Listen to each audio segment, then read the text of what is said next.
بالصلاة على النبي يا معلم، ايه بتعمل انت؟ بتصور ايه يا ابوي؟ تعالى يا وجهه. وين يا عم بتصور ايه انت؟ يا سيدي المعلمين، احنا تبع جو بحري، وبصراحة انا شفت الزرعة ديا قلنا عاوزين نعرف هي ايه. يا عم احسن ناس، ده زرع جرددان بلدي بيزرع في شهر 5 وبننقروه احنا بالزرع وبعدين نفله من نيو وتعزق، وزي ما شايف دلوقتي انت واحدة واحدة وجهه بالصلاة على النبي. الزرعة دي بتقول عليها ايه؟ ده جرددان بلدي يعني كركريه اللي هو الاحمر ده بيتعمل ساقع وساخن. ايوه اللي هو عندنا اسمه جرددان احنا بالصلاة على النبي عليك. طيب بنزرعه احنا في شهر 5. تمام. بيتزرع وقت ايه؟ شهر 5 في شهر 5. بيقعد قد ايه في الارض دي يا وجهه؟ 4 شهور. 4 شهور. بالصلاة على النبي.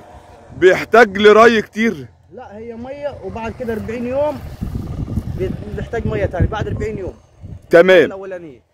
بالنسبة للكيماوي، هي الفدان ليه كيسين صبغ بس. للفدان الفدان اللي هو كيسين صبغ. له كيسين صبغ. الفدان ليه كيسين. نوع ايه الصبغة دي يا وجهه؟ الصبغ على اسكندريه، مخصوص، نطران، اي حاجه. بتشتريه مخصوص ولا بيبقى على الحيازة؟ لا ده على دراعك انت، بعيد من الحيازه. تمام. بعيد من الحيازه ده. طب الله اكبر عليك يا سيدي المعلمين بالصلاة على النبي. الفدان بيحتاج قد ايه تقاوي؟ الفدان يعني ممكن يحتاج 30 كيلو. 30 كيلو. 30 كيلو. الكيلو هنا في التقاوي عامل كام يا وجه؟ التقاوي الكيلو ده يكون احنا عندنا، مش هنشتروه، هيكون مخزن من عندنا اصلا. بالفرد لو هتبيعه، افرض حد عاوز يزرعه في جو. حاجه رمزيه ب 20 جنيه مثلا. الكيلو ب 20. كيلو ب 20. بالصلاة على النبي عليك يا وجه. التقاوي بتاعتها هتلاقيها جواها بعد ما تنشف. دي التقاوي زي الباميه وكده والحاجات دي. زي الباميه فيها غله جوا. الغله بتاعتها. بالصلاة على دي النبي. تنشف زرعها تاني انت. بتحتاج لعمال يا واجهة البلد؟ على حسب المساحه بتاعتك عاد بقى.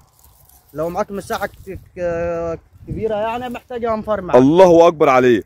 طب بتنزرع ازاي التقاوي دي اما بتيجي تزرعها؟ نقر في الارض يعني. نقره مثلا بطوريه كده 3 حبايات، تضرب بطوريه زي كده وترميها كده. على مسافه قد ايه يا وجه؟ يعني كل حته بينها 2 شبرين كده. كل شبرين بتعمل يجي 3 حبايات كده بذره. ايوه. بالصلاة على النبي. كل ما كل حبايه خفيفه قليله احسن برضه. طب انت بتخفها فيما بعد ولا هي يعني انت بترجع تخفها تاني؟ بتخف تاني، يعني الاربعه ناخدوا منها وحده والثلاثه ناخدوا منها وحده برضه.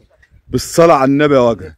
تقول ايه بقى للمزارع انت كده؟ بعد اذنك اتفضل. انت عمال تسالنا من الصبح. اتفضل يا خال. احنا تبع المنصوره، وعامه احنا كلنا في الاول وفي الاخر مصريين. مش هنعمل بقى عنصريه قد الدنيا والله يا خال. انت راجل محترم. نورتنا يا غالي. طيب نقول ايه يا خال الزرعه دي؟ يعني الفلاح احنا عندنا بنزرع رز، ولا مؤاخذه بيبقى معاه ذره، يا اما غله، ولا مؤاخذه يبقى معاه برسيم. لا احنا الجرددان ده بالنسبه لنا احنا احسن، موفر وانتاج لينا برضه. موفر وفي انتاج. في انتاج لنا، مش هياخد ميه ولا هياخد كيماوي وحاجاتها غير بتاعتك. كده 4 شهور في الارض يعني. بيتعب الفلاح؟ لا. زرعه مرتاحه؟ زرعه اخر راحه. طيب هي الارزاق بتاع ربنا. ونعم بالله. الارزاق بتاع ربنا. ونعم بالله. بيراد الفلاح على كده، على تعبه بيديله عوضه. على قد ما تتعب على قد ما تاخد فيه. حلو. بتزرع ايه بعد الكركريه دي بقى؟ قمح. قمح.